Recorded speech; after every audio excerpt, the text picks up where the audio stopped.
He lay on the floor of his workshop without hope until a homeless dragon hatchling changed his life. Nolan had given up.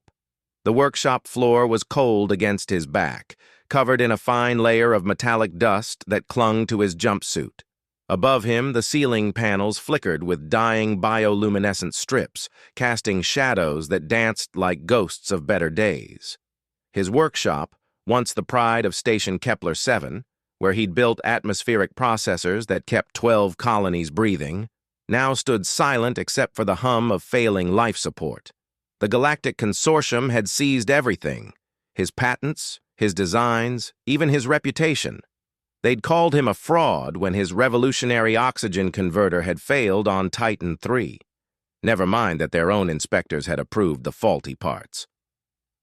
Never mind that corporate sabotage was written all over the incident logs.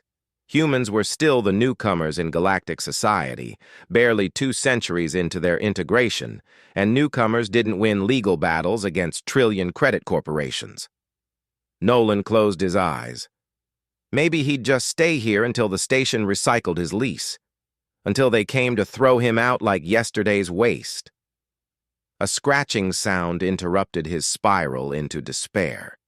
He ignored it at first, assuming it was the ventilation system's death rattle. But the scratching persisted, followed by a small, desperate chirp that didn't sound mechanical at all. With a groan, Nolan rolled onto his side. Near the workshop's loading bay door, something small and scaled was clawing at the gap beneath the frame, something that glowed faintly in the dim light. Iridescent wings folded tight against a body no larger than a human forearm. "What the hell?" Nolan pushed himself up, joints protesting. The creature squeezed through the gap and tumbled into his workshop. It was a dragon, or at least what the draconic concordate species looked like in their juvenile form. But this hatchling was in terrible shape. Its scales were dull, membrane wings torn, and one of its forelegs hung at an odd angle. It looked up at Nolan with eyes that reflected fear and hope in equal measure.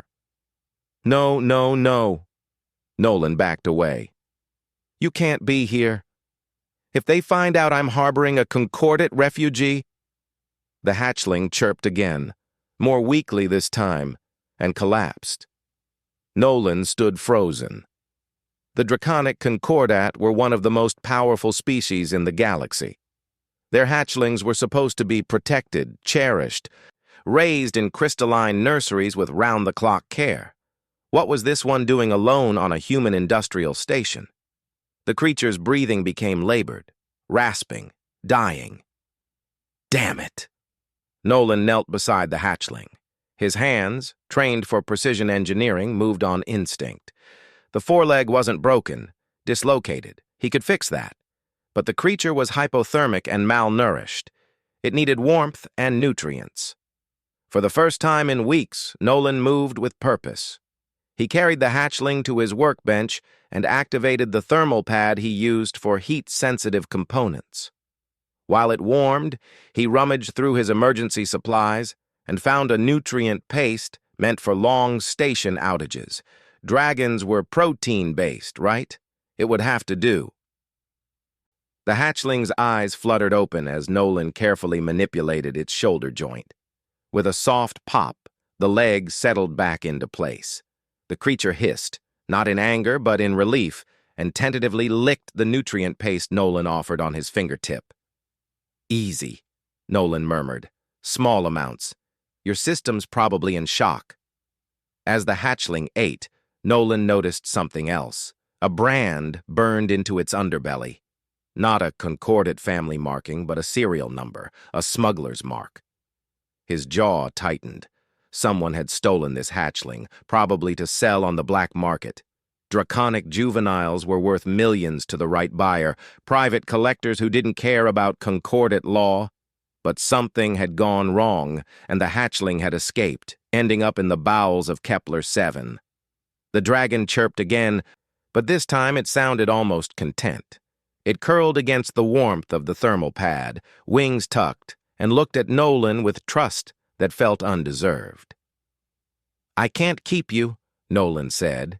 even as his hands gently cleaned the torn membrane of one wing. "The Concordat will have search parties out. You need to go home." But even as he said it, Nolan was calculating.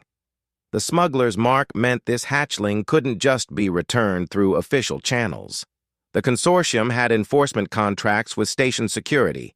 If he reported it, they'd take the hatchling as evidence, and it would disappear into the same bureaucratic void that had swallowed his life's work.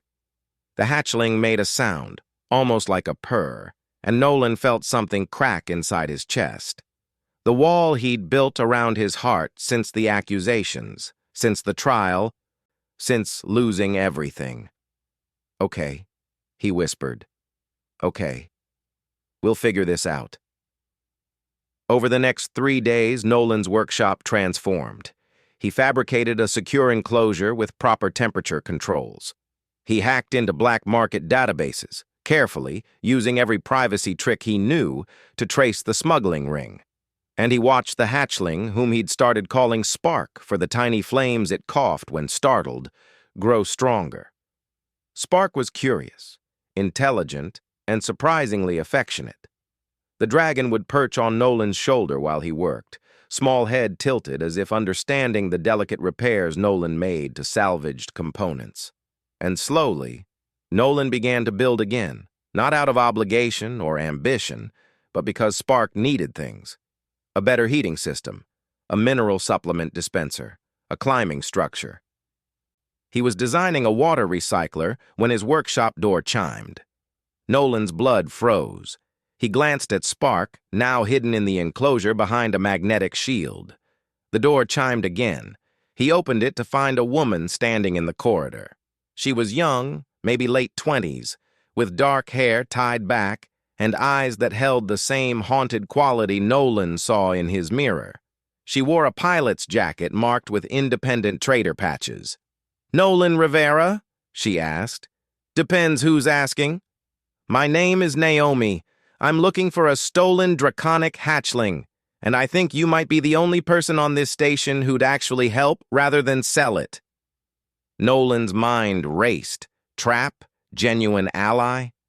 He studied her face and saw something that made him decide to trust, the same desperate hope he'd felt when Spark first stumbled into his life. "Come in," he said, "but if you're lying, I've got tools that can cut through hull plating." Naomi smiled grimly. "Fair enough." She explained quickly. She was a former Concordat liaison who'd discovered the smuggling ring and been fired for asking too many questions. She'd been tracking the hatchling for weeks, following every lead through the station's underbelly. "I can get Spark home," Naomi said, after Nolan showed her the healthy, curious dragon. "But I need help. The smugglers have a ship docked in Bay 12. They'll realize their merchandise is missing soon." Nolan looked at Spark, who chirped happily at Naomi's presence, recognizing her scent as friend. He thought about the floor of his workshop, the cold metal against his back, the emptiness of giving up. "I'm in," he said, "but we do this right. No one else gets hurt." Naomi's expression softened. "Thank you. Don't thank me yet." Nolan pulled up schematics of Bay 12 on his workstation. "Thank me when we're all breathing free air on the other side of this." For the first time in months, Nolan felt something he'd thought lost forever: purpose. And as Spark nuzzled against his hand, tiny flames of hope flickering around its snout, he realized that sometimes salvation came in the smallest, most unexpected forms. They had work to do,